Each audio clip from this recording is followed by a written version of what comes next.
فوزیه کوفی د افغان نجونو د ښوونځیو په اړه تازه څه ویلي دي او خلکو ورته بیا څه لیکلي دي. همدارنګه ملګرو ملتونو څه غوښتي دي له افغانستانه، دا کولی شئ دلته وګورئ، خو له هر څه مخکې یوټیوب چینل سبسکرایب کړئ.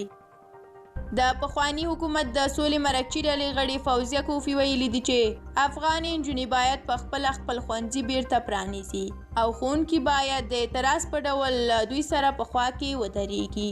نوموړې زیاته کړې ده چې د مذاکراتو په جریان کې طالبانو په بېلابېلو اعلامیو کې تعهد کړی و چې ښځو ته به د اسلام ارزښتونو په چوکاټ کې د کار او تحصیل زمینه برابروي، خو اوس د شویو تعهداتو خلاف عمل کوي. مجید مرخیل بیا ورته لیکلي دي چې د نجونو د ښوونځیو په اړه باید وویل شي چې دا ښوونځي باید پرانیستل شي. دا یو مسلم حق دی، خو فعلي شرایطو ته په کتو سره چې تر اوسه حکومتي چوکاټ نه دی جوړ او حالات هم لږ څه اعتراضي غوندې دي، باید لږ صبر او حوصله وشي. که چیرې احیانا کومه پیښه رامنځته شي، مسؤل څوک دي؟ خو طالبان دي که نه؟ اکثریت به بیا وایي چې د ښځو حق همدا و. نه، لږ حوصله وکړئ چې شرایط عادي شي، هر څه به سم شي انشاءالله. اوس له نیوکو څه نه جوړیږي، باید واحد افغانستان ته د خپل وس او توان په اندازه کار وکړئ.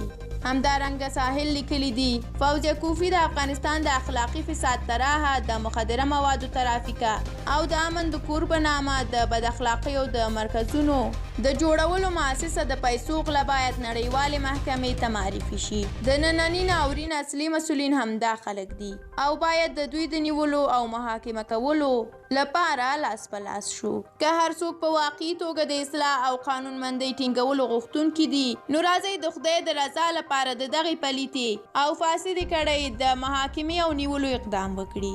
هغه وایي هم مې وژني په خپله، هم مې قبر ته ژړا کړي. افغان ملت هوښیار شه، د ننني ټولو بدبختیو عاملان هم دوی دي.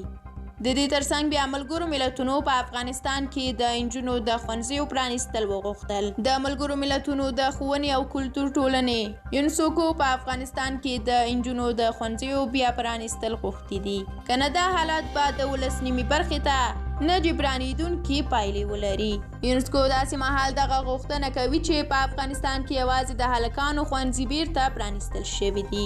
دغه سازمان ویلي دي چې که د نجونو ښوونځي بند پاتې شي، نو دا به په افغانستان کې د ښځینهو د زده کړې د اساسي حق څخه سرغړونه وي. د یونسکو سرمنشي اودریا زولې ویلي دي چې د افغانستان راتلونکی هم د نجونو او هم د هلکانو په زده کړو پورې اړه لري. د نارینه ښوونکو ترڅنګ باید ښځینه ښوونکي هم بیرته ښوونځیو ته ستنې شي. اسلام پلوه طالبانو د جمعې په ورځ په یو خپاره شوي بیان کې د ښوونځیو او لیسو صرف نارینه ښوونکو او زده کوونکو څخه غوښتي دي چې بیرته درسونو ته ستانه شي، خو د ښځینه ښوونکو او نجونو یادونه پکې نه وه شوې. د طالبانو د لومړۍ واکمنۍ پر مهال د 1996 او 2001 کلونو ترمنځ ښځې له عام ژوند څخه تر ډیره ایستل شوې وې. له کوره به یوازې د یوه نارینه خپلوان له بدرګۍ سره وتلی شوی. اوس هم په ښځو باندې غږ شوی دی چې د امنیتي وجوهاتو له مخې دې په کورو کې پاتې شي، تر څو چې په ادارو کې د ښځو او نارینهو ترمنځ بیلتون عملي شوی نه وي. درنو لیدونکو، مننه چې د ویډیو تر پایه راسره وئ. د لا ډېرو ویډیوګانو لپاره سوله افغان یوټیوب چینل سبسکرایب کړئ او د نجونو د ښوونځیو په اړه تاسو هم خپل نظریات راسره کولی شئ په کومنټ کې شریک کړئ. تر بیا الله مو مل شه.